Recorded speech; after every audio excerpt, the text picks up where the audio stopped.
नमस्कार दोस्तों, मैं सपना पांडे आपको अपने चैनल में हार्दिक स्वागत करती हूँ। आज हम बात करेंगे कि अमावस्या के दिन पीपल की पूजा हमें कैसे करनी चाहिए और पीपल की पूजा करने से हमें क्या फल मिलता है, क्या पुण्य की प्राप्ति होती है और इस दिन कुछ खास उपाय को भी ज़रूर करना चाहिए। तो चलिए वीडियो स्टार्ट करते हैं। वीडियो में अंत तक बने रहिएगा और अगर हमारी वीडियो आपको अच्छी लगे तो वीडियो को लाइक कीजिएगा और चैनल से जुड़ने के लिए चैनल को सब्सक्राइब भी ज़रूर कीजिएगा। दोस्तों, अमावस्या तिथि जो इस बार है 2 सितंबर को पड़ रही है और इस दिन सोमवार के दिन पड़ने के कारण इसे सोमवती अमावस्या कहा जा रहा है। अगर आप अमावस्या के दिन कुछ खास उपाय करते हैं तो आपके जीवन में सुख समृद्धि बनी रहती है। अमावस्या के दिन हमें सुबह उठकर स्नान कर लेना चाहिए और इसके बाद स्नान करने के बाद पूरे घर की साफ सफाई करने के बाद अपने कार्य से निवृत्त होने के बाद हमें मंदिर की सफाई करनी चाहिए। मंदिर की सफाई करने के बाद आपको इस दिन जो भी घर में सामग्री है पूजा की वो सभी एकत्रित करनी चाहिए। आपको इसमें पीपल की पूजा करना बहुत ही अनिवार्य है। अगर आप चाहें तो पहले घर में पूजा कर लें। घर में पूजा करने के बाद ही आप पीपल की पूजा कर सकते हैं और नहीं तो अगर समय नहीं है आपके पास तो पहले आप जाकर पीपल की पूजा करें। उसके बाद आप वापस से आकर घर में पूजा कर सकते हैं। तो इस दिन आपको करना क्या है, सुहाग की सामग्री लेनी है। जितनी भी हो सके आपको सुहाग की सामग्री लेनी है। इसमें सबसे अहम जो आता है वह है कि पीला सिंदूर। आपको पीला सिंदूर ज़रूर रखना है और पीला सिंदूर को आप नाक से लेकर मांग में पूरी अच्छी तरह से भरिएगा और इसके बाद आपको वही सिंदूर अलग से एक और लेना है जो कि आपको वहाँ पे चढ़ाने का काम आएगा। पीपल के वृक्ष में आप चढ़ाइएगा। और इस दिन अगर आप सरसों का तेल का दिया जलाते हैं तो तिल का तेल का दिया जलाते हैं तो आपके लिए अच्छा होगा। इसलिए आप एक मिट्टी का जो दिया है वह अलग से ले लीजिएगा ताकि आप उस दिए को वहाँ पे छोड़ सकते हैं।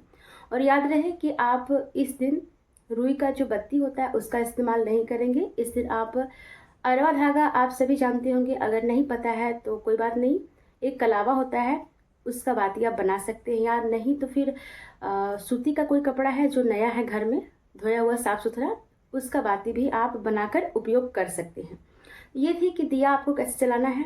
आप तिल का तेल या तो सरसों तेल इससे जला सकते हैं और अगर ये सब ना मिले तो अगर देसी का घी मिले, देसी घी जो घर में बनता है तो बहुत ही उत्तम है। आप इसका दिया वहाँ पर जलाइएगा तो ये अति उत्तम होगा। और रही बात कि आपको जल कैसे देना है, तो पीपल की वृक्ष में आपको गुड़ डालकर जल अर्पित करना है। ये बहुत ही अच्छा होता है।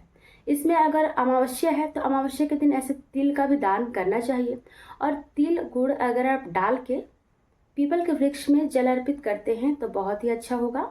इससे शुभ फलों की प्राप्ति होती है।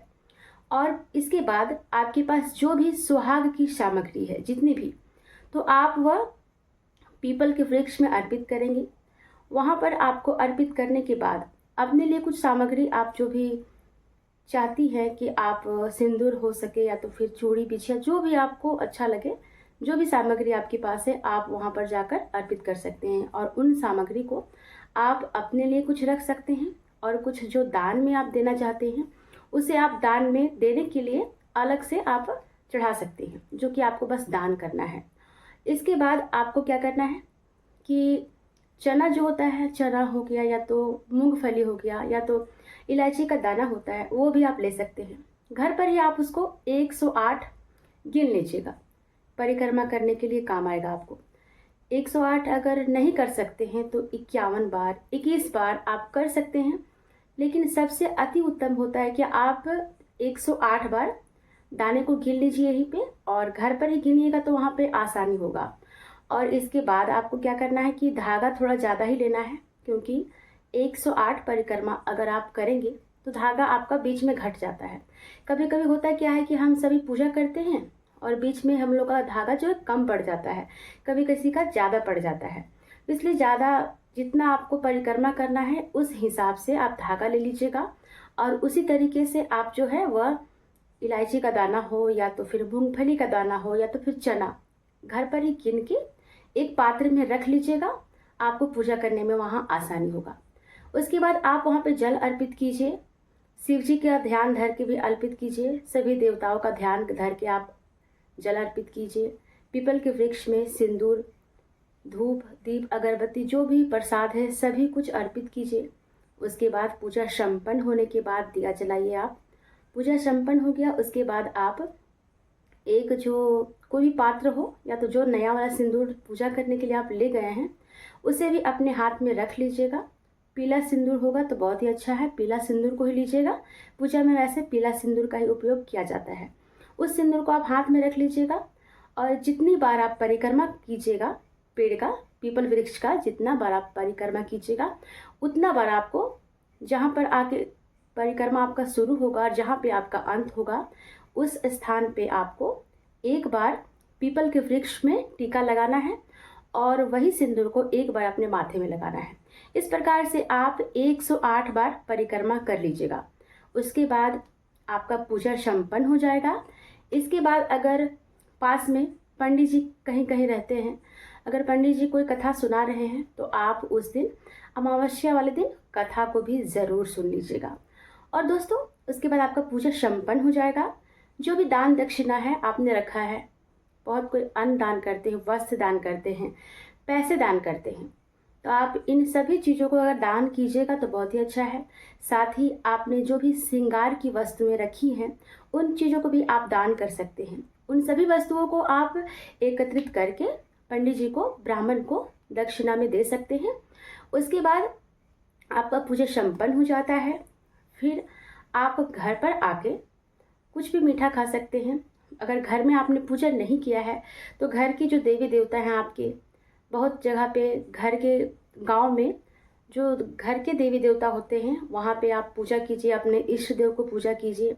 और घर पर आके फिर तुलसी का जो होता है, तुलसी का पिंडा आप सभी जानते हैं, वहाँ पर पूजा कीजिए, उनकी परिक्रमा कीजिए, उन्हें जल अर्पित कीजिए, सिंदूर लगाइए और जिस भी बुद्धि से पूजा होता है वह सभी सामग्री पूजा की आप उन्हें अर्पित कीजिए। तुलसी जी का पूजा ज़रूर कीजिएगा, ये भी बहुत ही शुभ माना गया है क्योंकि घर के आंगन में तुलसी की पूजा होनी बहुत ही ज़रूरी है।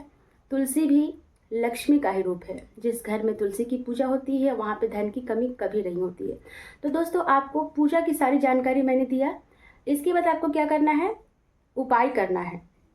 क्या उपाय करना है, आप अगर अमावस्या वाले दिन किसी नदी में स्नान करते हैं तो आपके लिए बहुत ही अच्छा है क्योंकि बहते हुए जल में स्नान करना अति शुभ माना गया है। लेकिन जो लोग नहीं स्नान कर सकते हैं, जैसे कि कोई बाहर रहते हैं या तो आसपास नदी नहीं है, तालाब नहीं है, आप जाने की सामर्थ्य नहीं है, तो ऐसे में आपको क्या करना है, गंगा जल डालकर घर में ही स्नान कर लेना है। और जो लोग नदी में स्नान करते हैं तो उनको स्नान करने के बाद कुछ उपाय को करना चाहिए। उस दिन आप अगर चांदी का नाग नागिन बहते हुए जल में प्रवाहित करते हैं तो इससे काल सर्प दोष जो है वह आपका दूर होता है। और जो काल सर्प जो होता है उस दोष से आपको निवारण मिलता है। इसलिए कोशिश करें कि आप चांदी की नाग नागिन अमावस्या वाले दिन बहते हुए गंगा में, नदी में आप प्रवाहित जरूर करें। इससे आपको काल सर्प दोष से मुक्ति मिलेगी और परेशानियां जीवन में जितनी चल रही है उससे भी आपको मुक्ति मिलेगी। दोस्तों इस दिन आप तिल का दान जरूर कीजिएगा क्योंकि तिल का दान भी करना जरूरी होता है। बहुत से लोग पितरों की पूजा करते हैं तो उस दिन तर्पण भी करते हैं। आप नदी में तर्पण कीजिए, उनके नाम से जल दीजिए, पितरों के नाम से उन्हें भी आप याद कीजिए और उनके नाम से भी आपको जल देना चाहिए अमावस्या वाले दिन। दोस्तों ये थी छोटी सी जानकारी। अगर जानकारी आपको अच्छी लगे तो वीडियो को ज़रूर लाइक कीजिएगा और हमारे चैनल में अगर आप नए हैं तो चैनल को सब्सक्राइब भी कर लीजिएगा। धन्यवाद। मिलते हैं फिर से एक नए वीडियो के साथ।